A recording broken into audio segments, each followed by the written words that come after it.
Muy buenas tardes. En esta sesión mensual de pediatría que, como siempre, es un placer, nada más que un poco estresante, pero es un placer estar a cargo de esto. Y ahora tenemos una invitada muy avesada en el terreno de la endocrinología pediátrica, la doctora Irene Díaz Rodríguez, compañera nuestra, pero también médico adscrito en el Hospital de Especialidades de La Raza. Yo estuve en La Raza también. Muchos hemos pasado por La Raza. Estuve un año y me tocó, nada más que aquí sale mi edad, me tocó la construcción del Hospital de Especialidades y la inauguración de la Gineco 3A. Fui de los primeros en llegar ahí como rotatorio en la Gineco 3A. Sí. O sea, me tocó todo eso. Pero bueno, y nos va a platicar de un tema al cual nos enfrentamos con muchas veces y las mamás acuden a nosotros con mucha preocupación. Entonces creo que como pediatras debemos estar enterados de algo tan importante que pues amerita estudio, y para ello pues nos va a platicar la doctora Irene Díaz. Muchísimas gracias y Muchas bienvenida. gracias, doctor. Es un placer. Muy buenas tardes. Pues muchísimas gracias por la invitación. Vamos a hablar de este tema que es un poquito complejo. Hay muchos factores que tocar. Vamos a ser un poquito más concisos. Pero bueno, ¿qué es la pubertad? La pubertad es el periodo de transición entre la infancia y la edad adulta, donde tienen lugar importantes cambios físicos, funcionales, psicológicos, como sabemos, donde interactúa el medio ambiente y factores genéticos. Se caracteriza por la aparición del desarrollo de los caracteres sexuales. Obviamente, lo que es el objetivo es la finalización del crecimiento somático, la adquisición de la capacidad reproductora y, por último, el logro de la talla final. Como mencioné, para hablar de la pubertad son múltiples factores. Para abordarla hay dos puntos de vista importantes, entre ellos es el neuroendocrinológico y el clínico, que es el que nos importa de mayor relevancia. Del neuroendocrinológico tenemos que aquí, a nivel del hipotálamo, es donde se inicia toda la señal. Es decir, a la raíz de la hormona liberadora de gonadotrofinas que manda señal a lo que es la hipófisis. En la hipófisis sabemos que se producen dos hormonas respecto al desarrollo sexual, que es la hormona luteinizante y la hormona folículo estimulante. Estas hacen un feedback negativo a nivel de las gónadas para producir los famosos esteroides sexuales. Pero no solo eso, últimamente ha estado en boga, bueno, últimamente lo digo, ya tiene unos añitos, donde los cambios endocrinológicos agregados también han sido estudiados, entre ellos está el eje axial GH o la hormona de crecimiento similar a la insulina, y viene el aumento de la leptina. Respecto a la GH y GF1, esta a su vez es estimulada por los esteroides sexuales. Finalmente, esta es la que nos va a cerrar el cartílago de crecimiento y finalmente nos va a dar la velocidad de crecimiento para que se logre la talla final. Respecto a la leptina también ha tenido mucho actualmente en boga, ¿sí? Porque es la hormona que es la famosísima de la saciedad. Se produce a nivel de los adipocitos. ¿Estoy hablando muy fuerte? Se produce a nivel de los adipocitos y esta manda la señal al hipotálamo respecto al requerimiento de energía. ¿Qué quiere decir esto? Es totalmente, en cuanto al índice de masa corporal, es positivo. Entre mayor índice de masa corporal, mayor incremento de la leptina. Esta leptina, a su vez, estimula la GnRH famosa. Entre otros cambios que se logran en la pubertad, tenemos la composición corporal, la distribución y el porcentaje de la grasa. Ahora bien, ¿qué es lo que pasa? Hay varios, digamos, teorías que se han establecido para el desencadenamiento de lo que es la pubertad. Anteriormente se pensaba que eran solamente impulsos inhibitorios, y luego posteriormente se dio otra teoría, en el cual solamente eran impulsos excitatorios que estaban como dormidos. Ahora se sabe que hay un complejo genético fuerte que se llama quispeptina, que son neuropéptidos importantes, que estos mismos van a desencadenar el estímulo de la GnRH para desencadenar todo lo que es la pubertad. Sí, inclusive hay mutaciones del KIS1 y son familias que producen esto. Por eso nuestro interrogatorio siempre tiene que ir dirigido Obviamente, si tenemos antecedentes en la mamá, en la abuelita, antes no se estudiaba esto, pero sí el desarrollo de la telarca, ¿no? O las menstruaciones iniciales. Para desencadenar exactamente todo lo que hemos mencionado y el desarrollo de los caracteres sexuales se requiere el famoso estímulo de la LH. Cuando los niños están en la infancia, que se llama la prepubertad, generalmente la LH está dormida. Entonces, en base a los estímulos excitatorios, empiezan nocturnos y posteriormente nocturnos y diurnos. Tan es así que en la etapa adulta son los picos constantes. Esto es sumamente importante, dado que nuestras pruebas para diagnosticar la pubertad precoz central o dada la diferencia que es la periférica, nos basamos en esta fisiología, para ver si realmente los estímulos son constantes. De hecho, la prueba larga de LH-GH se basa en esto. Comentamos que también es el aspecto clínico, donde nos debemos de dar cuenta cuando hay un inicio puberal, sea la edad que sea. Entonces, existen, como bien tenemos entendido y lo conocemos todos, las famosas normas descriptivas de Tanner. Este es un registro sutil de proyección de caracteres sexuales secundarios. Está un poquito, bueno, lo voy a decir con resumen. Esta diapositiva, sin embargo, era importante ponerla porque van los estadios. Generalmente a veces el paciente ya nos llega con estadio 3, ¿no? Entonces tenemos que nuestra exploración se tiene que ir dirigida enfocadamente, aunque vengan por otro tipo de sintomatología, siempre, porque a veces las mamás no se dan cuenta y siempre vigilar exactamente el desarrollo puberal. Es decir, esta es una niña prepuber, antes de los 8 años, como debe ser cronológicamente, no hay botón palpable, no hay glándula. En el Tanner 2 ya existe un poquito de glándula, inclusive a veces se muestra la palpación, ahí es donde las mamis les comento que no se dan cuenta. Se observa discreto aumento, como aquí lo mencionamos, del diámetro areolar. En el Tanner 3, que el 50-60% de las niñas presentan aquí la menarca. Entonces, aquí ya se diferencia un poco más la glándula, el pezón pigmentado, y aunque tienen el mismo contorno, ya en el Tanner 4 y 5, ya el pezón ya se encuentra más sobresalido, inclusive aquí como lo mencionamos, hay 3 contornos, el pezón, la areola y la mama, y finalmente en el Tanner 5, que es totalmente la mama ya bien formada. Respecto al estadio que es la pubarca, disculpen, aquí tenemos igualmente que se consiste en 5 elementos. Aquí vemos, pues es una niña prepuber.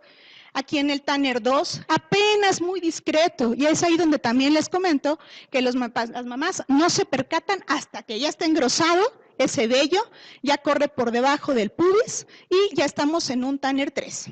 En el Tanner 4 y 5 ya es un poquito más fácil de identificar. Y bueno, el 5 ya se extiende a raíz o a base de los muslos. Bueno, nada más así como mencionarle, en el Tanner del hombre es un poquito más difícil a nivel testicular, dado que requerimos ciertos instrumentos, entre ellos está un orquidómetro y un famoso instrumento que nosotros usamos mucho que es un vernier. En el vernier, aquí es donde se cataloga el tamaño testicular, es decir, un aumento mayor de 2.5 nos habla que nuestro paciente está ya puber. Y va así sucesivamente evolucionando hasta llegar a los 4.5 centímetros, que ya se terminó el Tanner 5. Aquí, como les mencionaba, es un poco más difícil de identificar, los varones ya no se dejan revisar, entonces así como al ojo de buen cubero detectar, como va relacionado en efecto de la presencia pubarca, generalmente ya están en Tanner 2 o 3 cuando nos refiere. ¿Por qué el varón? Es tan importante también siempre explorarlo, porque aquí nos habla en el varón que presenta el desarrollo testicular de una probable tumoración. Esto es un cuadro en el cual detectamos las edades. Ahora sí, ya se murió. Poquito. Perdón. Poquito, ¿verdad? Ahí se da un poquito de luz. Bueno, aquí está la mujer en sus edades, esas son las edades de 8 hasta obviamente terminar el crecimiento, que son 15, 16 años, y el varón.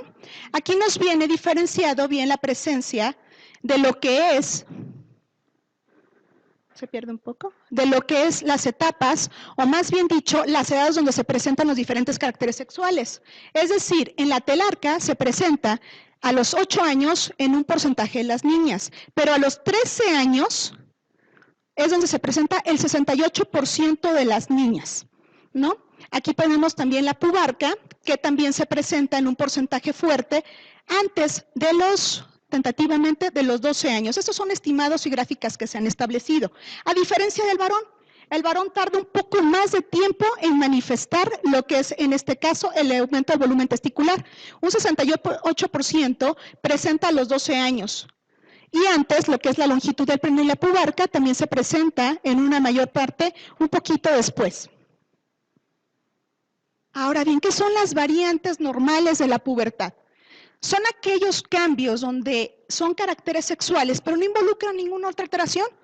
Su velocidad de crecimiento es normal, su edad ósea es normal, pero no afecta a la talla. Aquí debemos de ser muy minuciosos para identificar con una pubertad precocentral o patológica, porque se parecen mucho. Entonces hay que llevarlos mucho de la mano. Entre ellos encontramos aquí la telarca prematura, la menarca, la pubertad adelantada, la pubarca prematura, la ginecomastia puberal y la pubertad constitucional. Vamos a hablar de alguna de ellas, porque son las más importantes. La telarca prematura, la famosísima telarca prematura que presenta desarrollo mamario en menores de 8 años, sin signos de maduración, aclaro nuevamente, sin avance de la edad ósea, no tiene ninguna otra alteración la pequeña. Su incidencia pues es un poquito ya fuerte, de 21.2, mencionan otras bibliografías de 22 hasta 100,000 niñas. En 100,000 niñas de la población, se presenta en 60% en menores de 2 años. Aquí hay dos picos importantes que mencionar, entre ellos son que se estimula un poco más en menores de 2 años y hay otro pico de 5 a 7 años que también lo vuelven a presentar las chiquitas. Entonces, el 30% presenta regresión espontánea, el 10% hay incremento progresivo y aguas, el 60% no varía, pero un gran porcentaje lamentablemente se centraliza y es ahí donde es patológico, donde ya requiere un estudio, un abordaje un poquito más conciso. Pero en sí, ¿cuál es la fisiopatología de todo esto? No es muy bien conocida, se ha como estipulado que generalmente son idiopáticas, dado que no se ha encontrado en sí la causa y se ha también documentado aumento de la sensibilidad de la mama de los estrógenos, activación transitoria del eje del hipotálamo hipoficiario, un fallo de la involución folicular y bien los famosísimos disruptores endocrinos con actividad estrogénica. Esos disruptores sí existen, sí los hay, porque muchos, bueno, también de nuestra área y colegas me comentaban, y sí hay muchos estudios en los que varían, claro, no se ha detectado en sí que sea el causante al 100%, los pacientes deben de tener predisposición genética, el ambiente. La mini pubertad, que es la que generalmente a veces vemos, se localiza en el 90% en los 2 primeros días de vida. Es un paso intrauterino de estrógenos placentarios. Aquí se sufre el famoso por deprivación, hormonas por deprivación, ya que recibían estrógenos por la madre. Al no recibirlas, se sube LH y sobre todo FSH, que es lo que produce la telarca o la famosísima mini pubertad o menarquia de recién nacido. Se da a partir de la segunda semana de vida, generalmente. Los niveles de gonadotrofina comienzan a elevarse, alcanzan el pico en el 3er mes de vida y se mantienen elevadas incluso en el 3er y 4.º año de vida. Generalmente el 4.º año de vida se mencionan más por prematuros por la edad. Y también hay un aumento de volumen mamario en las 2 primeras semanas, acompañada de una pequeña secreción. A mí me han tocado casos que lamentablemente esta secreción obstruye y hacen mastitis en pequeños que no los han derivado. Estos son los disruptores de la pubertad. ¿Pero qué son? Se define como aquellas sustancias químicas presentes en el ambiente y que pueden imitar la acción a la hormona. Por lo tanto, si imitan la acción a la hormona, fomentan a nivel estrogénico, porque muchos de ellos son como los fitoestrógenos, que son los que están en la soya. En sí, como les menciono, no hay estudios, así que digan que al 100% son los causantes. Sin embargo, ya han hasta demandado a ADES por esa situación, pero pues no se confirmó, ¿no? Simplemente se sugiere que a los pacientes que ya presentan telarca se dé la como la habilidad de disminuir en los papás de este tipo de alimentos.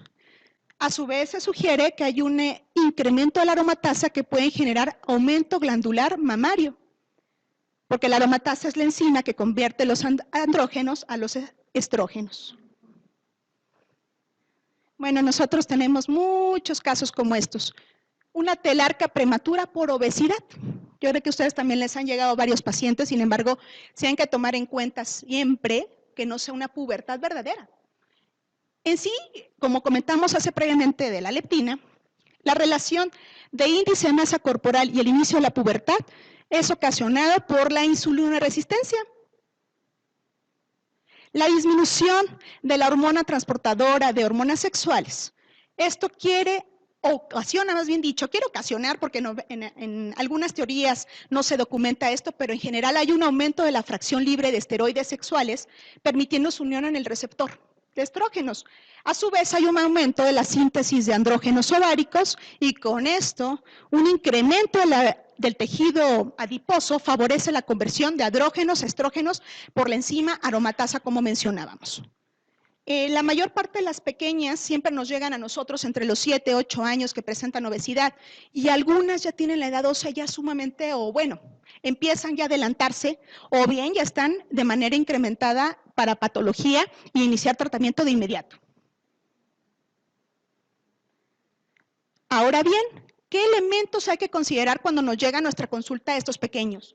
Primero que nada, sabemos que la anamnesis, voy a hablar sin el, no tenemos otro, perdón, no funciona, muy poquito, se pierde. Bueno, la anamnesis es una de las principales que tenemos que tener en cuenta, dado que es nuestra consulta y tenemos que interrogar dirigidamente. La antropometría al nacer, ¿por qué? Porque los niños que presentan retraso de crecimiento intrauterino hacen un rebote adiposo, y al hacer un rebote adiposo tienen más frecuentemente tendencia a la obesidad, los cuales nos puede generar un aceleramiento de la edad ósea. Los antecedentes en la familia de obesidad, dado que sabemos que hay ambientes obesogénicos, el consumo de medicamentos, exposiciones a los famosos disruptores que ya comentamos, los signos de exposición a andrógenos, la evolución pontoestatural, dado que estos incrementan la velocidad de crecimiento, la antropometría, el estadio del Tanner mamario, los signos de exposición a andrógenos, como mencionamos, vello axilar. Muchas de las pacientes les ponen porque la abuelita les dijo, porque la tía les dijo, estrógenos. Estrógenos, de verdad, o bien esteroides, que todos lo conocemos, ¿no? Entonces, a cada rato están con sus dermatitis y les ponen continuamente y en realidad es una zona estrogénica y androgénica, del cual se está estimulando la pubarca también. El grado de estrogenización de mucosa genital y vello púbico. Digo la pubarca porque también se relaciona con elementos de la telarca cuando se ponen este tipo de estrógenos o bien, ya en su defecto, también de los esteroides que también son aplicados en algunas ocasiones por los pacientes. Ahora bien, ¿cómo se aborda? ¿Cómo se aborda la telarca precoz? En sí, tenemos que tener en cuenta los disruptores endocrinológicos, el estado nutricional, otros signos puberales, las manchas, café con leche. ¿Por qué? Porque hay un síndrome que se llama McCune-Albright y que estos son una mutación, por lo cual hay que descartar que no sea una pubertad precoz periférica que se haya centralizado. Por eso tiene que ir muy dirigidamente a descartar manchas café con leche. Aumento de la velocidad de crecimiento y bueno, aquí ya se tienen dos tendencias. ¿Qué pasa? Aquí tenemos, por ejemplo, que la edad ósea es menor a un año, sin signos puberales, no hay manchas café con leche, la velocidad de crecimiento es normal y bueno, en ocasiones no está descrito que se tomen ecografías de inmediato, sin embargo, en esta publicación sí lo refieren. Y generalmente, pues eso es vigilancia, ¿no? Telarca precoz y como nosotros como pediatras tenemos que considerar que hay que evitar el peso o dar por lo menos algunas alternativas para disminuir la ingesta y la actividad física, pues fomentarla, ¿no? Y evitar los disruptores. Ya con respecto a algo patológico donde hay que buscar es la edad ósea mayor de un año en estas pequeñas. Ahí es donde nos bota que algo está pasando. Si hay manchas café con leche, también hay que tomarlas en consideración. La ecografía ginecológica, que todavía nosotros no la hacemos de primera instancia, sin embargo hay que tomarla en cuenta. Y bueno, aquí ya hay que catalogar si es una pubertad precoz, central o periférica y derivar de inmediato, si es posible, a estudios y tratamientos por nuestro servicio. Con respecto a la menarca prematura, o menarquia, como ambos términos son correctos, es la aparición de hemorragia de apariencia menstrual sin otros signos de desarrollo. Muy discretamente, no es un manchado sumamente agresivo, es un pequeño sangradito que tienen las niñas. Yo creo que todos lo hemos visto, a todos nos ha pasado de que hemos tenido estos pacientes al nacer y disminuye aquí con el paso del tiempo. Sabemos que también, al igual que la telarca, es por deprivación estrogénica y aparece al 4 a 7 días de vida por descamación endometrial. ¿Por qué lo hago tanto hincapié? Es que es escaso, dado que también presentan, porque puede haber pólipos, puede haber inclusive, aunque uno no lo crea, objetos en esa área que pueden estar sangrando, ocasionar irritación en la mucosa y que pueden sangrar. En sí, la etiología, nuevamente como la telarca, no es muy bien sabida, sin embargo, se considera que hay una activación parcial y transitoria del eje, aumento de la pulsatilidad durante el sueño de FSH, sobre todo puse LH, pero también, sobre todo, predominando FSH. Los pulsos de LH son de baja amplitud, un incremento transitorio del estradiol y mayor sensibilidad del tejido endometrial a los estrógenos. Todo esto conlleva a que las gonadotrofinas sean normales, porque no hay una activación del eje patológica, ¿no? El sangrado disminuye en un porcentaje fuerte y también recurre nuevamente de 1 a 6 años después, ya desaparece. Sin embargo, cuando nosotros nos llega una pequeña y hacemos ya el estímulo, que es el estándar de oro de este tipo de patologías, sale totalmente negativo, que su eje está totalmente dormido, ¿no? Vale la redundancia. La definición, ahora sí, de la pubarca prematura, en este caso es que es la tercera de nuestras variantes, es la aparición de vello pubiano antes de los 8 años en niñas y de 9 años en varones. Generalmente se considera que es secundario a andrógenos suprarrenales por algún tipo de activación. Aquí también tenemos nuestras teorías: maduración precoz de la zona reticular de la suprarrenal, disminución de la 3-beta-hidroxiesteroide deshidrogenasa, aumento de 17-20-desmolasa y 17-hidroxilasa, y aumento de todos los andrógenos producidos en suprarrenal. Esto ocasiona en sí, aceleración del ritmo de crecimiento, un discreto, no me estoy hablando de un año, pero es un discreto incremento de la maduración ósea. No afecta inicio de la pubertad ni la talla final, como mencionamos desde el principio, y está acompañado en ocasiones esta pubarca de un poquito de adrenarca, acné y grasa, sin afectar, como comentamos, ninguna otra índole de talla o respecto a alguna situación psicológica de los pacientes. ¿Por qué digo psicológica? Porque en la pubertad precoz central se va avanzando. Entonces, al estar avanzada, las niñas sufren un cambio también psicológico, que es lo que hemos visto.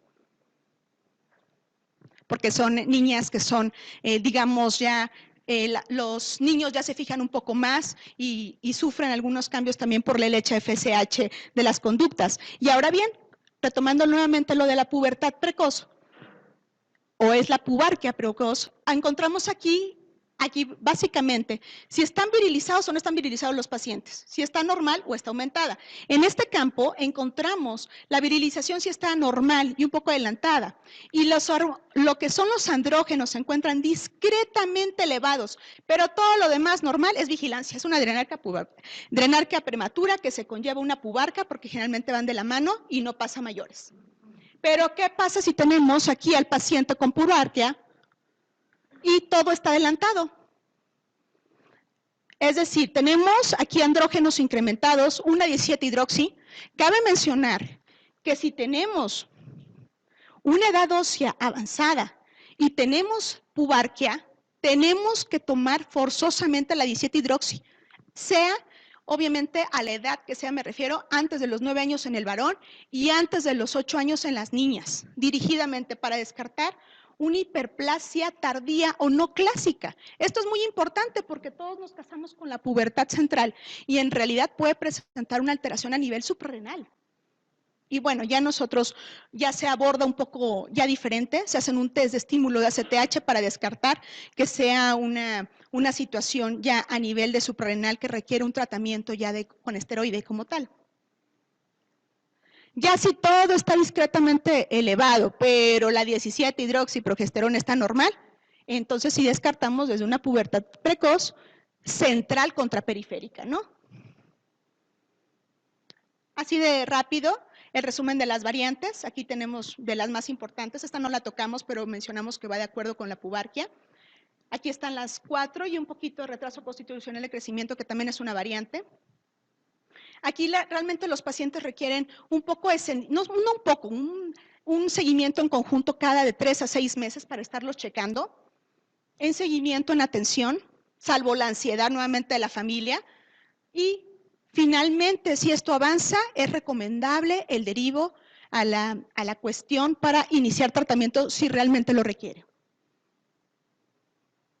Ahora bien, ya me voy a meter a lo que es la patología, que es la pubertad precoz central, a diferencia de las que vimos que son las variantes. La pubertad precoz central es la aparición armónica de caracteres sexuales secundarios, desarrollo testicular en el varón y desarrollo mamario en las mujeres. Mujer antes de los 8 años, varón antes de los 9 años. En la mujer, el primer signo generalmente es el desarrollo mamario, porque comentamos, a veces presentan pubarca y también después presentan el desarrollo de botón mamario. Este es menos común, sin embargo hay que tomarlo en cuenta.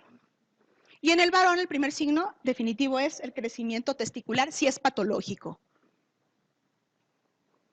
Nuevamente aquí tenemos la gráfica, esta sí, con bases a una patología, dado que la pubertad precoz se presenta en los varones antes de los 9 años, un 2% aquí lo manifiestan.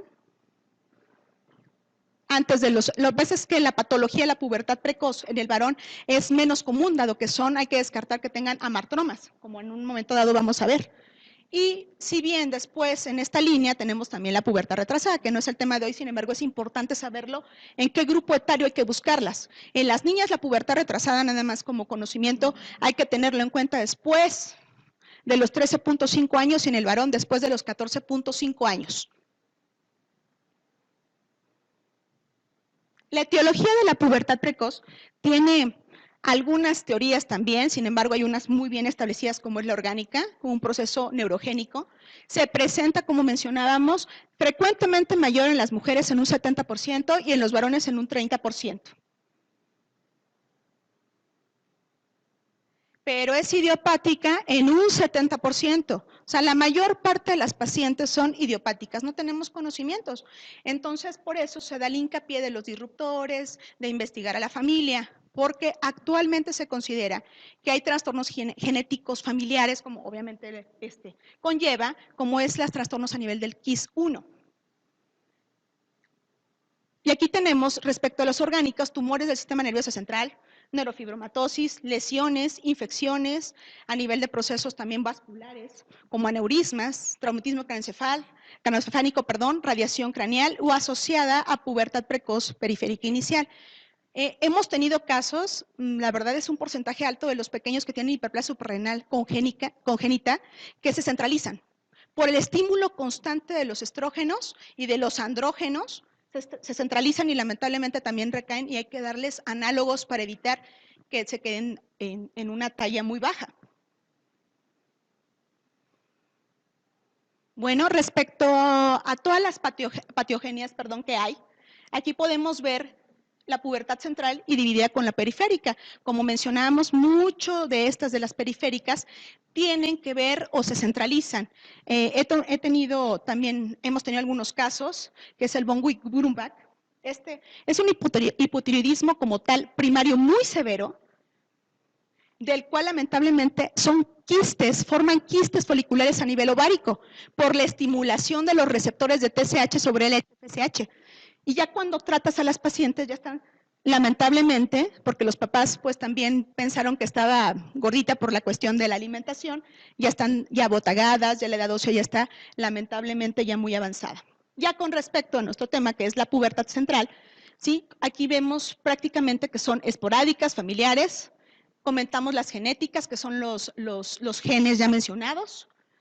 Las secundarias a todos los tumores, los craneofaningiomas, también los amartromas, más frecuentemente en varones, por eso es tan abocado que que estudiemos a estos pacientes antes de los 8 años y lo presentan, en el varón es antes de los 9, como mencionábamos, y también las lesiones quísticas, todo lo que tiene que ver con alteraciones neuronales. Por favor, siempre tenemos que llevar un seguimiento adecuado si presentan algún tipo de carácter sexual. Dentro de las teorías más aceptadas, existen varias hipótesis sobre la posible activación. Entre ellos se sugiere la activación hipotálamo-hipófisis gonadal, que se produce por una destrucción de las vías hipotalámicas inhibitorias. Las inhibitorias son el sistema GABAérgico, los opiáceos, o sea, todavía son teorías como tal, dado que existen muchos otros factores que pueden llevar a cabo este trastorno. Y bueno, una de las más actuales, nuevamente reitero, actuales tenemos 4 años, se están buscando más genes que estén involucrados, es una activación del eje hipotalámico hipoficiario por el regulador quispeptina GPR54, que es un complejo de señales que activan las neuronas productoras de hormona liberadora de gonadotrofinas. Aquí tenemos un caso de una martroma. Este es una malformación congénita no neoplásica. Su localización es a nivel hipotalámico, entre el tuber cinerum y los cuerpos mamilares. El tamaño no es muy grande, varía entre 6 y 10 milímetros. El crecimiento es nulo. Totalmente el tratamiento es quirúrgico. Y son signos de aparición antes de los 4 años. Empiezan muy pequeños, pero sobre todo, reitero, a nivel testicular, no a nivel púbico o la pubarca. Y generalmente se producen en el sexo masculino. Aquí hay otros mecanismos también respecto a pacientes que lamentablemente requieren radiaciones, como es el craniofaringioma. A su vez, la radiación intracraneal y otras lesiones orgánicas alteran el ritmo neuronales que inhiben el generador de la GNRH, ocasionan pubertad, esto también por efecto directo en el hipotálamo y aumentan la presión intracraneal. Ahora bien, ¿cómo vamos a abordar estos pacientes? Cuando nos llega nuevamente a nuestra consulta, ¿qué es lo que vamos a enfocarnos? Los caracteres sexuales secundarios, que es lo principal, por eso vimos el Tanner. La velocidad de crecimiento, siempre de preferencia, cuando ya notamos una pequeña de esas características, generalmente hay que llevarlos de 3 a 6 meses para ver dicha velocidad y darnos cuenta que esté acelerada. Hay 2 divisiones estándar para la edad. Y el famosísimo avance de la edad ósea por las gráficas de Graulich-Pal, que es la más sencilla. Sin embargo, tenemos una que se llama TW2, que es la más específica para darle lectura a la edad ósea. Entonces, tenemos aquí una historia clínica, tu exploración, la velocidad de crecimiento y nuestra edad ósea. Con una telarca ya manifestada de etapas tempranas, una velocidad de crecimiento acelerada, una edad ósea arriba de 2 divisiones estándar, que generalmente esto corresponde a 12 meses de avance. Y bueno, nuestro siguiente abordaje es la imagen y un estudio hormonal. La principal gabinete que usamos generalmente es la edad ósea, que es de gran utilidad para la etiología, efectividad y duración del tratamiento, porque también tenemos que estarnos monitorizando a estas pacientes con dicho estudio. Generalmente tomamos las carpofalángicas, sin embargo, de acuerdo a la edad también están considerados el codo, lo que es la rodilla, la pelvis. Y bueno, considerando que la edad ósea avanzada, con un crecimiento, una velocidad acelerada y con un inicio de puberal temprano, definitivamente es nuestra sospecha diagnóstica. Aquí tenemos algunos ejemplos, como tal, porque este es de niños. Como mencionamos, se tienen que repetir de 6 a 12 meses para valoración y progresión de la eficacia terapéutica del paciente, dado que se tiene que bloquear. Entonces, al haber un bloqueo del análogo de GNRH, no tiene que haber avance. Como tenemos a la paciente cuando llegó, no tiene que lo hacer porque si no, involucra la talla final. Este es de niñas. Voy a aquí hacer un comentario rápido. Este es el famoso, lo mencionamos famoso porque siempre lo buscamos nosotros, el sesamoideo, que indica el inicio de la menarca. Este aparece a los 11 años en las niñas y a los 12 años en el varón. Este es el pisiforme. Este aparece a los 9 años en las niñas y en el varón a los 10 años. El pisiforme incluye la telarca.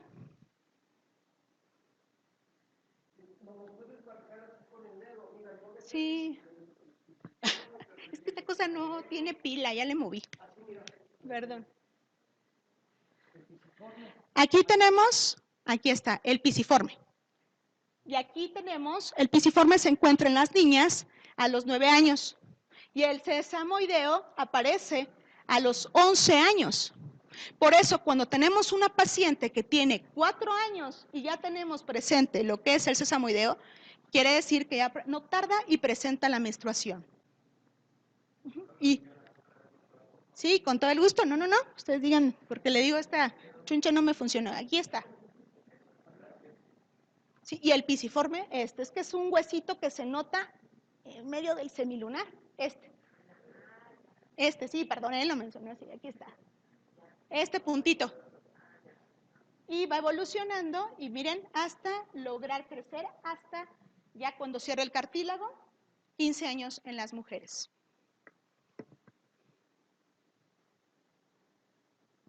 El ultrasonido pélvico también es de prioridad en estas pacientes, ya que encontramos una edad ósea avanzada, ya que tenemos los elementos para considerar dicha patología, y tenemos que comentar, en efecto, sobre todo al radiólogo, que tiene que sobre todo valorar el tamaño uterino. Tentativamente aquí se demuestra de 3.1, en otras revisiones se demuestra que es a partir de 3.5, que es cuando empieza la actividad puberal, y entre 6 a 8 años, de 3.8 centímetros, es cuando ya se considera que ya hay estímulo estrogénico. El ultrasonido mamario, la verdad es que no funciona, el que más nos marca la guía es el pélvico. ¿Por qué? Porque el mamario, la verdad es que a veces es difícil de valorar. Puede ser, ya sabemos que tiene en ocasiones botón, sin embargo, si hay mucha duda, sí se realiza por si piensan que es adipomastia. Sin embargo, la verdad es que preferimos el uterino. Y bueno, la resonancia magnética es para todos los varones.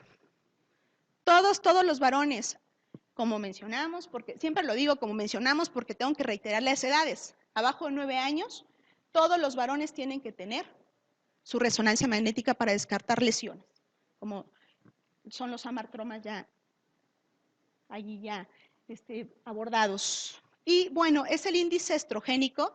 Generalmente se menciona abajo, arriba de un 39%. Ese la verdad es que ya no los usamos. Es un poquito agresivo el índice estrogénico porque hay que tomarlo de mucosa. Entonces, ese es nada más como mencionamos. Y aquí observamos una hipófisis, un hipotálamo. No se ve muy bien. Ahorita les voy a dar otra resonancia. No se detecta. Sin embargo, aquí está. No hay ninguna lesión aquí y aquí está el tallo. La hipófisis, el tallo, bueno, la imagen y bueno, aquí tenemos lo que es el miometro, porque en cuanto hay presencia de línea endometrial, es cuando ya debemos de tener en cuenta que ya puede presentar o ir un avance estrogénico y evidenciar la menarca. El diagnóstico. El diagnóstico, definitivamente, el estándar de oro son las gonadotrofinas estimuladas, no las basales. Cuando ya tenemos gonadotrofinas basales ya elevadas, quiere decir que ya está también la patología ya con más difícil, digamos, el tratamiento y el beneficio que se le puede brindar a la paciente.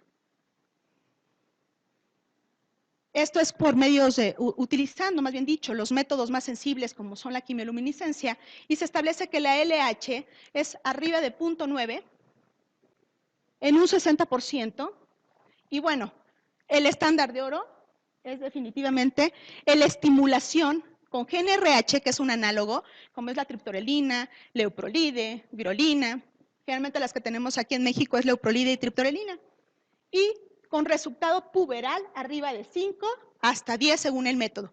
Generalmente lo que se dice en las últimas guías es arriba de 6, la LH, que es la más importante porque podemos encontrar un poco incrementada la FSH, pero la de mayor utilidad es la LH. El diagnóstico, como mencionamos, es administrar 500 microgramos, esta es la dosis, con DGNRH, y existen pruebas rápidas y pruebas un poquito largas. La larga hay que hospitalizar al paciente. Se instala la GNRH, 500 microgramos, y se está tomando las pruebas de 30, 60, 90 minutos, 6 horas, 9 horas y 24 horas, que es el que nos da el de 24 horas, el índice estrogénico. Nada más que es un poquito engorroso estar tomando ese tipo de muestras. En la raza, la verdad es que a veces los hospitalizamos para tomarles, porque la verdad ahí va otro punto. Para hacer la muestra es un poco cara en ocasiones, no es un poco, dependiendo del laboratorio, la hormona. Entonces, esos los papás, pero les tenemos que decir tal cual, no cuesta esto y es para diagnóstico. Generalmente su servidora lo utiliza ya para diagnóstico, ya tratamiento, ¿no? Y esa es una prueba rápida, ese se toma a las 3 horas, el basal a las 3 horas y a las 24 horas, y ya, estamos del otro lado ya con el tratamiento y diagnóstico. La orientación va dirigida nuevamente a la presencia por grupo de edades, menores de 8 años y menores de 9 años respectivamente. Nuevamente la anamnesis familiar y la exploración genital y la exploración también general ausiológica. Hay que checar muy bien pesos, tallas, que el ritmo no está acelerado. La edad ósea y ritmo de crecimiento. Aquí tenemos las dos vertientes, la normal, que es una variante normal de la pubertad, solamente observación, y pues solamente también vigilar o reevaluar si hay una progresión rápida, porque a lo mejor en ese momento no lo presentaron. Una pequeña de 9 años, pero ¿qué tal si cuando ustedes la revaloran en 9 meses o en 6 a 9 meses, ya están más avanzadas? Generalmente yo les digo que empiecen desde los 3 meses, ¿no? Las guías te dicen, como mencionamos aquí, desde 3 hasta 9 meses, ¿no? Ya con un ritmo acelerado, son cambios isosexuales. Aquí ya se instala lo que es el test y ya se valora si es pubertad central o periférica, dependiendo cómo salga el resultado. Y bueno, los cambios contrasexuales, es decir, los característicos del otro sexo, en caso de las niñas es que ya están virilizadas, entonces tenemos que tomar en cuenta que sea una periférica y hay que descartar los tumores. Ahora sí, menciono lo que hace rato se comentaba también de lo psicológico. Es muy importante, hay niñas que tienen 5 años y ya tienen una telarca ya con un Tanner 3. Entonces, yo les reitero mucho a los papás que es de inmediato bloquearlas, ¿no?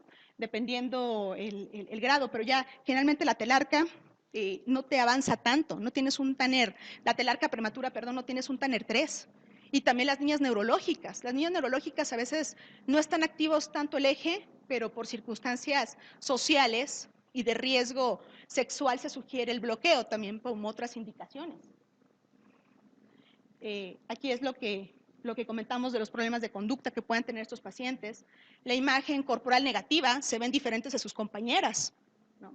La fusión epifisiaria precoz, definitivo, y la talla baja final a la edad adulta, que es indudablemente casi estamos estimando de que son de 10 centímetros. De la talla final es mucho. Entonces, cuando las niñas avanzan de manera muy progresiva. Bueno, las variables a considerar del tratamiento, las voy a resumir un poquillo, pero es la edad de comienzo, la edad ósea, no es lo mismo comenzar con una niña que tiene 10 años de una edad ósea y que tiene 4 de cronológica. Ahí tenemos contemplado que la talla es un poco, más bien dicho, con un pronóstico torpío. Y aquí hay que también considerar el impacto psicológico en la pubertad del paciente, de la familia, las niñas que mencionábamos también, en riesgo social o alteraciones neurológicas. Por eso, la decisión terapéutica es esencialmente individual y debe de ser tomada en conjunto con su pediatra, con el subespecialista también, y con su familia. El subespecialista, porque la mayor parte de los pediatras también son subespecialistas y les dan esa respectiva guía oportuna y es importante llevarlas a cabo. Y su familia, porque a veces la familia no cree en esto, ¿eh? Definitivo, a veces la familia ni siquiera dice, ay doctora, pero está bien, no tiene gripa, no tiene tos, ya la mejoraron. A mí me tocó hace una semana ver una paciente que me dijo, doctora, pero si antes crecíamos sanos, ¿por qué ahora tanto en boga? Digo, el problema es que antes no se conocía todo esto. Y si usted pudo, a ver si presentó una menarca a los 7 años, usted pudo haber tenido una talla mejor. Herédenle a su hija si existe este tipo de tratamientos o más que nada ya diagnosticados a una patología que a lo mejor la mamá tuvo. Y bueno, el tratamiento, como aquí lo referimos en la diapositiva, son los análogos de GnRH. Estos son usados desde hace casi 40 años, son muy efectivos. Han demostrado que la secreción de gonadotrofinas es también muy eficaz, ya que no ha habido estudios donde abarquen que son cancerígenos, inclusive a grandes dosis se utiliza para cáncer de próstata. En realidad es una efectividad, se ha probado en miles y ya ahorita ya casi llevamos por el 1.000.000 de niñas en México, ¿eh? Entonces, la verdad es que tiene un buen margen de eficacia. Aquí son algunos ejemplos, perdón que me meta con las marcas, pero el que hay aquí en México de esta diapositiva es esta. Esta duele un poco porque es la 7.5, la que usa Eligard, y esa es subcutánea, ¿no? Hay varias formas de aplicación, generalmente la que usamos es la de, dependiendo la dosis y dependiendo la paciente, es intramuscular. En la monitorización del tratamiento, también hay que ver que la velocidad de crecimiento sea óptima, no se nos vaya, porque también va por dosis, vaya a acelerar. Que la involución de los caracteres sexuales sean también óptimos, que no vaya a haber un incremento. Si empezamos en un Tanner 2, que en menos de un año ya estemos otra vez en Tanner 3, porque entonces hay que reajustarlo. En las niñas, pues el desarrollo mamario regresa significativa, digo pues porque en algunas se queda igual, pero no quiere decir que tu tratamiento sea erróneo, al contrario, que solamente no hubo progresión. Y bueno, algo que también tenemos que tomar en cuenta, los signos de estrogenización, a veces las adolescentes no se dejan revisar, sin embargo, ya cuando están en la consulta, aquí pues la verdad es que no si quieren, necesitamos revisar para ver que no haya signos de estrogenización, como es el flujo también, el flujo vaginal o también hasta debido al flujo, también una agregación por infección de hongos como aquí tenemos otro ejemplo, como es el Euprolide. Esto lo da sin meter ahí marcas. Y esas son las presentaciones, 3.5, 11.25, para que esas son las que hay ahorita en México. Esta es la triptorelina, tiene otra marca, esta en México no la hay. Está bueno que la puse para no hacer comercial, no existe en México. La administración es subcutánea y generalmente la que existe en México es de 3.75 y de 11.25, que sí, esa sí se aplica intramuscular. Bueno, este artículo nosotros lo publicamos el año pasado. Es la evolución del índice de masa corporal en niñas con pubertad precoz en tratamiento. Es importante que ustedes sepan que hemos visto que también las niñas que tienen este tratamiento pueden incrementar, las que son más obesas, pueden incrementar el grado de obesidad. Lo tengo que decir porque como es a nivel de leptina, la verdad es que sí tiene un tema de supresión de leptina, que es la hormona también de la saciedad. Entonces nosotros vimos en 126 pacientes que valoramos el índice de masa corporal, que las niñas que ya eran obesas y aparte el ambiente obesogénico que la mayoría o gran parte de las familias de México tenemos, se hacían más obesas. Y las que estaban delgaditas se quedaban entre igual y gran parte que salió significativo también avanzaba.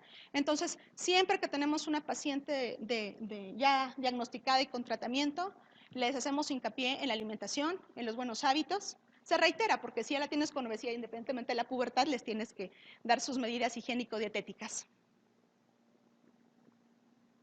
Bueno, vamos ahora a entrar al caso clínico. Va a ser un caso cerrado.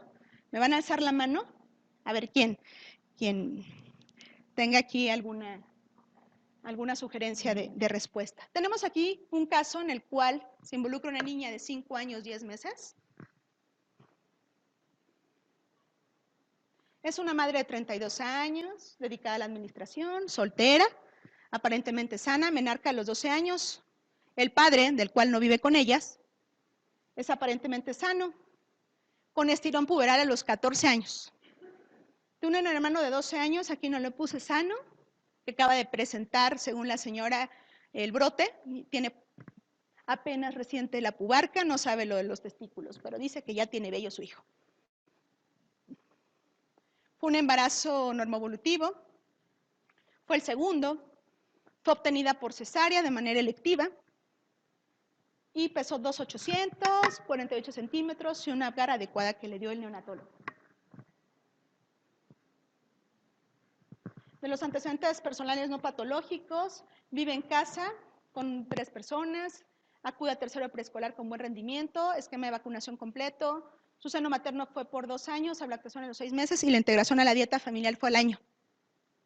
No tiene ninguna hospitalización, nada de traumatismos, nos mencionaba, no hay transfusiones y tiene asma desde los 5 meses, según lo que refiere la señora, pero es totalmente controlada y desde hace 3 años que no le da ningún tipo de medicamento, ya sea esteroide o algún tipo de broncodilatador. Tratada actualmente con salbutamol solamente en casos necesarios, solamente en caso de crisis, pero como menciono, el salbutamol ya tiene mucho tiempo que no lo recibe. El padecimiento actual inicia hace 6 meses con olor apócrino, así como pubarca. A los 5 años, 2 meses, se inicia. Y hace 3 meses resulta que ya tiene botón mamario izquierdo. Acude a pediatría. ¿Quién refiere a la paciente?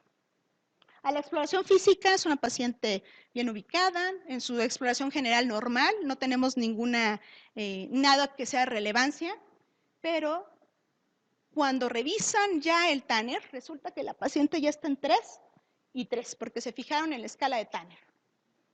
Entonces, y su mucosa introducta vaginal ya estaba rosada, no estaba pálida, ya empezaba con mayor, no había moco, no había nada que marcara, no había presencia porque a veces de menarca, porque a veces hasta en la exploración física ya hay alguna cuestión de sangrado, pero no había nada. En la exploración física tenemos las gráficas de la CDC, en el cual observamos a nuestra pequeña de 5 años en un percentil ya casi 95, no se muestra muy bien la imagen, y también el peso ya en un percentil 95, sin embargo el índice de masa corporal ya estaba en 93, ¿no? Ya en rango de sobrepeso, ¿no? Sabemos que sobrepeso es arriba del percentil 85 y obesidad arriba del 95, entonces teníamos una talla en el percentil muy alto que es 95. ¿Qué pedimos? ¿Qué pedimos de primera instancia? ¿Qué quiere ver, doctora? De la edad ósea. La edad ósea. ¿Qué edad ósea pedimos? O sea, ¿qué usted sugiere? ¿De carpo? Esa sí la tengo que señalar. Es la primera, porque no me lo va a dar el cursor.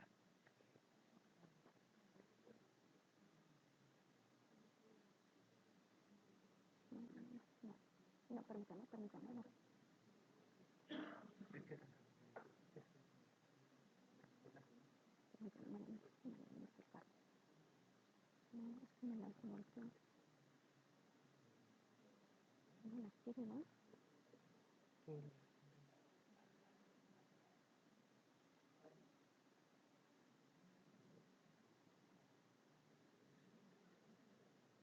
No, está mal. Ahí está la mano.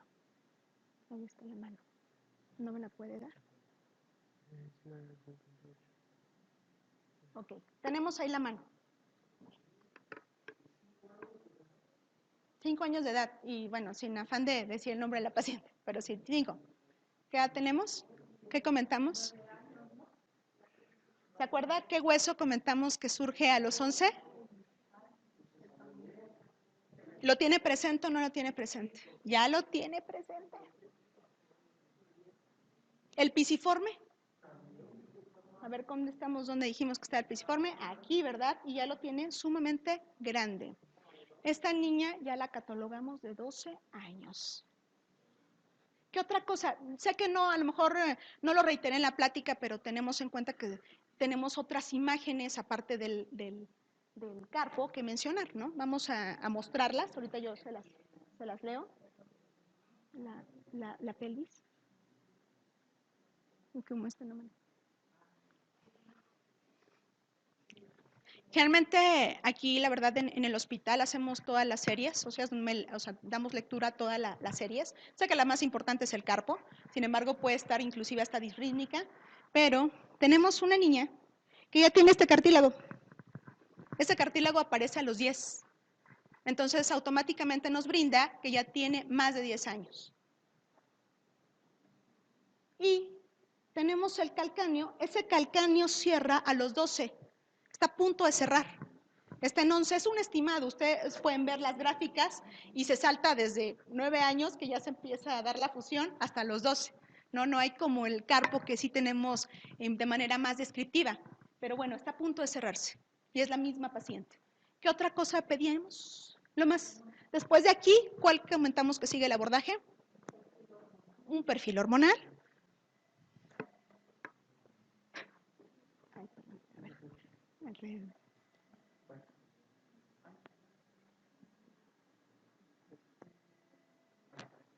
Hasta química sanguínea le tomamos.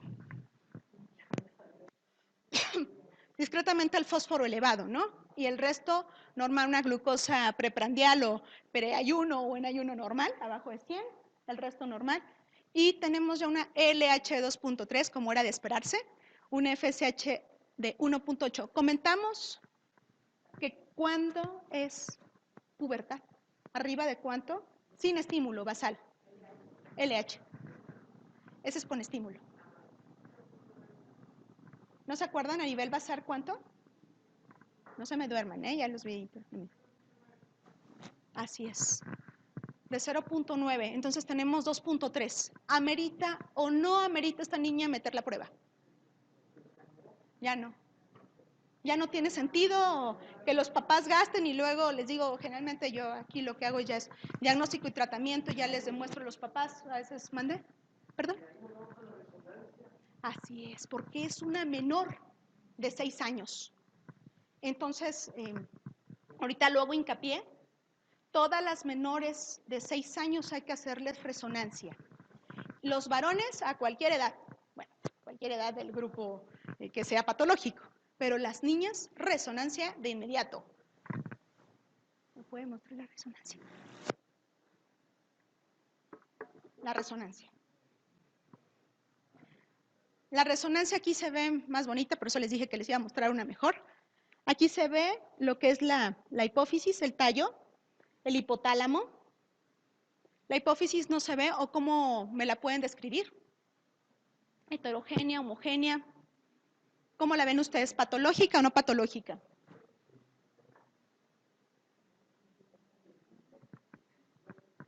¿Heterogénea? No, está homogénea. Así yo ya les estoy soplando, ¿no? A mis niños. Entonces, se ve homogénea. ¿Ven crecimiento? Tampoco. ¿Datos de amartroma? Tampoco. Ni hay engrosamiento del tallo, que es a mí lo que también me preocuparía. Hemos tenido germinomas que son de tallo hipofisiario, o tallo hipotalámico, hipófisis hipofisiario. Entonces, sí hay que tomarlo en cuenta y se ve de adecuadas características. Y como ven aquí, no es el mejor corte, sin embargo, lo tratamos de medir y está en 7.9 la hipófisis. Eso sé que, bueno, también no fue muy referido, pero ¿lo verían normal o patológico? La hipófisis debe de medir 10 milímetros, entonces está totalmente normal, igual. Y bueno, aquí ya se midió un poco más, por eso no la puse primero porque ya me tapaban la reglita. 5.9 por 6.7. La niña está normal. Entonces, ¿qué diagnóstico tiene? Idiopática. Así nos llegan las pacientes. La mayor parte son, sin embargo, hay que hacer reiteradamente la resonancia. ¿Me podría poner así las?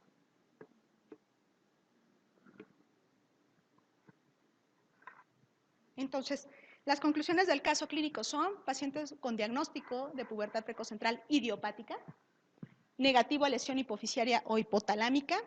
Se inicia triptorelina, 11.25 miligramos, porque son 1.125 microgramos cada 90 días, intramuscular. ¿Sí? Avance de la edad ósea 5 años mayor a la cronológica. Pronóstico tórpido para la talla. ¿Cuánto medía? 1.20. Está arriba de la 90, con una edad ósea. Está descrito que son de las pocas pacientes que en un futuro es probable que inclusive requieren hormona de crecimiento. Es probable. Generalmente eso lo vas diciendo con el tiempo si no te responde. O sea, si no responde tal cual, porque lo que vas a hacer es frenar el eje. Y al frenar el eje, la velocidad de crecimiento se va a ir un poco más lenta. Generalmente nunca se ofrece la hormona de primera instancia, jamás. De hecho, vas viendo en sí la evolución. De hecho, a últimas instancias, yo hasta el tercer año que ya veo que la talla ya no está mejorando, ya les voy comentando a los papás que pues no va a alcanzar la talla dado que empezó muy tempranamente, ¿no? Generalmente los papás a veces aceptan, otros no. Como reitero, generalmente es una indicación oficial aquí, ayudarlas un poco, inclusive hasta las periféricas, que es la hiperplasia suprarrenal, cuando las bloqueas y no mejoran, se les comenta a los padres, pero como última instancia, jamás de primera instancia, jamás. Porque ¿qué tal si te responde? Que bueno, estos avances de 5 años es como una ayuda, ¿no? Entonces, eso hay que tocarlo con mucho sigilo con este tipo de pacientes, ¿no? Listo. Pues, muchas gracias.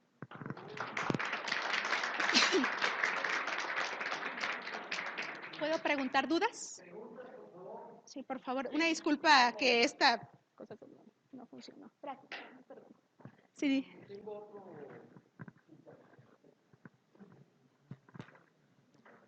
Sí, por supuesto.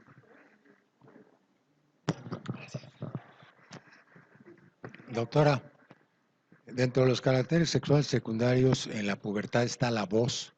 En estos casos de precocidad, ¿hay cambios en el tono de voz en el hombre? ¿Eh?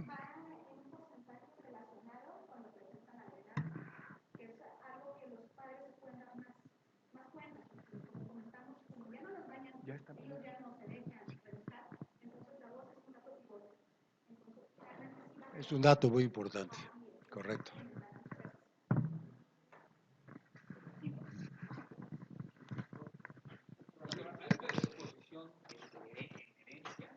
Sí. Así es. Hay un ¿Mujeres y en hombres o nada más en mujeres? hay un gen que se llama KIS1 que está ya estudiado en varias familias y generalmente empieza desde la abuelita, la mamá y presentan menarca desde los 7 años. Y ya se ha estudiado de que ese gen, cuando hay alteraciones, presentan, pues digamos, ya es el término una pubertad precoz, pues familiar. Entonces, dado el antecedente, sí hay que estudiar las familias, pero sí hay predisposición genética. Por eso hice mucho hincapié en el caso clínico respecto al inicio de la menarca de la madre y el estirón del papá, porque es donde nos damos cuenta, donde se reitera ahí con los papás, el papá es, oiga señor, ¿cuándo dio usted el estirón? No me acuerdo, bueno, de ser el más chiquillo o el más pequeño, ¿dio usted el estirón tarde? Adelante. Entonces, siempre reiteramos la genética, doctor, sí. Muchas gracias.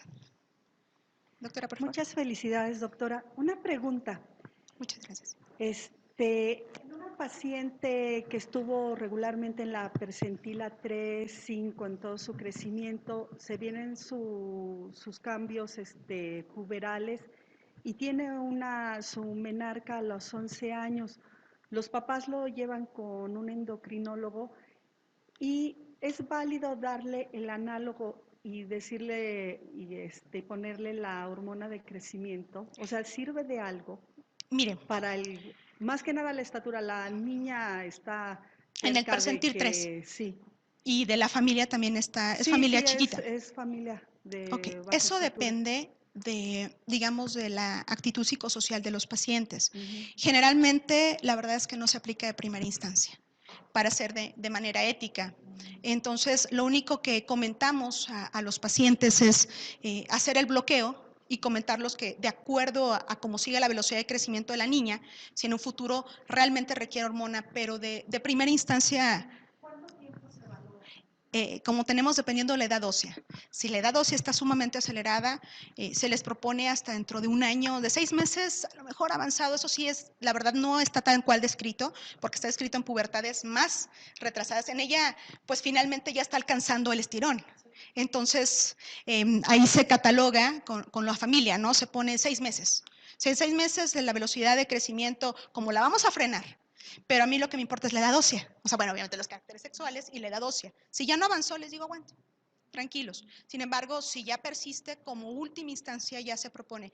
La verdad es que es muy raro que eso suceda. ¿Por qué? va igual. A veces el papá, por situación de estrés o que no crece su niña o que está en el percentil y aparte tiene pubertad, te lo está pidiendo y te lo está pidiendo. La verdad, yo en la consulta lo que hacemos, porque eso depende del criterio del endocrinólogo, es vigilarlo. Le dices que esto no es una indicación oficial, porque realmente no es una indicación oficial del tratamiento con la hormona. Ya tenemos una hormona, pero ellos piden el tratamiento en conjunto. Y ahí es donde se les menciona que no es indicación, que sí le regalarían un poco de talla, pero a raíz de múltiples piquetes, y sería regalar de 2 centímetros a 3 más. Entonces, que ellos vean el riesgo-beneficio, porque no es deficiente de hormona. Entonces, sí se les ofrece, pero lo que se hace es vigilarla durante 6 meses para ver si requiere un tratamiento coadyuvante, ¿no? Pero sí. Muchas gracias, doctora. ¿Alguna otra pregunta? Por favor. En el caso clínico que nos presentó, gracias, ¿qué se hace en cuanto a consejo genético? Porque la señora tenía 32 años, ¿Correcto? aunque estaba separada, probablemente, pues a lo mejor después quería otro bebé, ¿no?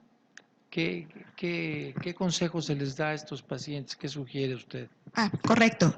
Generalmente, como la mamá presentó una menstruación en etapas adecuadas para la edad, es muy raro que sea genético. O sea, ya no hay una... Sin embargo, puede empezar ella con su hija. O sea, sí puede ser una mutación de novo y que vaya a empezar la familia. Entonces, lo que se sugiere ahí, dado que si los papás lo piden, es asesoría con genética, definitivo, para que ellos le den el consejo tal cual como usted menciona, para su siguiente hija en un futuro que ella quiera tener, porque puede ser una mutación de novo. Entonces, la niña tiene que saber que tuvo esto, para que en un futuro, cuando ella tenga otra niña, tenga conocimiento de que puede también adquirirla, porque, como mencionaba, sí pueden ser mutaciones y apenas están describiéndose más. Hay más de 20 genes involucrados a este nivel, entonces, ahora sí que es lo que está en boga, y la situación epigenética, entonces, sí tenemos que tener muy bien de la mano. Muchas gracias, doctor. Doctora. Gracias, doctora, muchas gracias.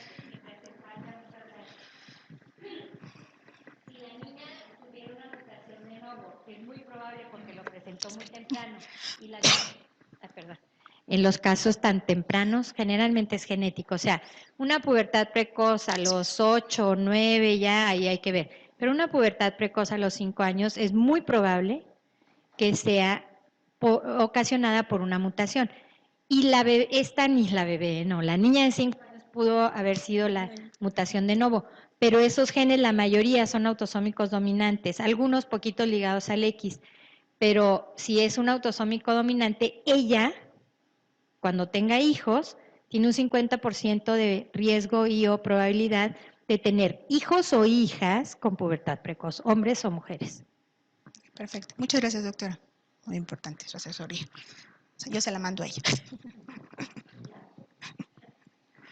Sí, así es, porque sí necesita un monitoreo y secuenciación si es que requiere la paciente o presenta una niña, ¿no?, de estas características. ¿Una última o qué? El mal olor, nos consultan mucho por eso. Fíjese, doctor, eso es muy característico. Tengo pacientes de 5, 7 años que les suda. ¿Qué sucede? La verdad, la adrenarca puede estar presentada con la obesidad. Hay que estar verificando si el paciente es obeso o no es obeso, porque se puede activar de manera aislada la suprarrenal sin tener una edad ósea avanzada. Ahí lo que se sugiere es vigilarlos, que no presenten otro carácter sexual. Si ya los papás están muy, ahora sí, estresados, ya se derivan para que se les dé ahí un asesoramiento y uno los da de alta, ¿no? Porque se toma la edad y le dice, pues no, aunque ustedes en su consulta pudieran tomar una edad ósea para tranquilidad de la familia, sabemos que si no presenta otro carácter no va a avanzar. Y si ya se las leen que está normal, usted le dije, vamos a vigilarlo. Oye, que en 6 meses persiste, ya. También nosotros lo podemos ver y lo damos de alta al decirle al señor que está normal. Pero sí, en efecto, el olor es un dato que a cada rato están los papás y uno uno más que nada se percata en la consulta, ¿verdad? Cuando uno lo revisa. Entonces. Pues un aplauso, por favor. Muchísimas gracias. De parte de la sociedad. un diploma por esta presentación y muchísimas gracias. Muchas Nos gracias, vemos bonita dentro tarde. de un mes.